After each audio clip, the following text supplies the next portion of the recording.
Mga kapuso, 24 days before Christmas, nagniningning na naman sa mga pampaskong palamuti at pailaw ang mga bahay sa Policarpio Street. Live mula sa Mandaluyong, saksi si Ivan Mayrina. Ivan? Tina, unang araw nga ng Disyembre at dito sa Policarpio Street ay damang-dama na ang Pasko, kaya naman instant tourist spot na ito sa dami ng mga dumadayo. Kumukuti-kutitap at nakasisilaw ang mga ilaw sa mga bahay rito sa Policarpio Street sa Mandaluyong. Kaya halos magsikip na nga ang kalsada sa dami ng mga dumarayo. Magkakaibigan, magkakaanak, walang tigil ang pitsuran. Ang bahay na ito ng pamilya Dalisa ay pinalilibutan ng daang-libong Christmas lights. Hindi na sila nagpaunlak ng panayam pero anila, sa mga panahong ito umaabot daw ng mahigit 60,000 piso ang binabayaran nilang kuryente. Malaking halaga pero sulit naman daw kung ang kapalit ay ang aliw na naibibigay sa mga bumibisita sa Policarpio.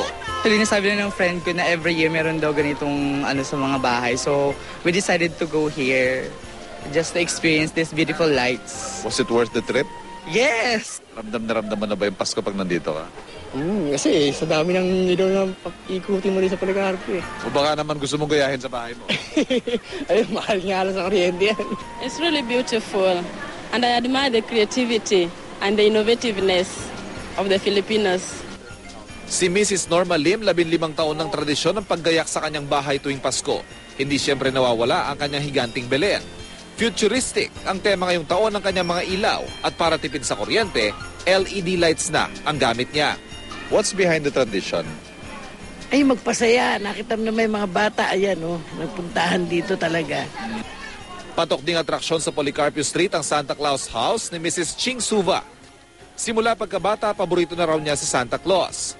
Kaya sa nakalipas na 20 taon, ang kanyang Santa Claus collection, mahigit 4,000 na.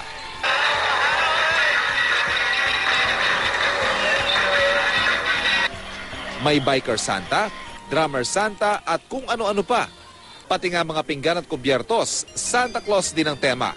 Then ang ko ngayon sa mga bata, diba? Pag nakakita ako, natutuwa ako na may mga batang tuwan-tuwa sila. Kaya napipil ko yun eh. Maganda ba yung ilaw? Opo. Anong hihingin mo kay Santa Claus? Gift po. Anong gift? Laruan po. Bukas po ang Policarpio Street sa publiko para sa mga nais mamasyal at sa mga nais maramdaman ang simoy at liwanag ng Pasko.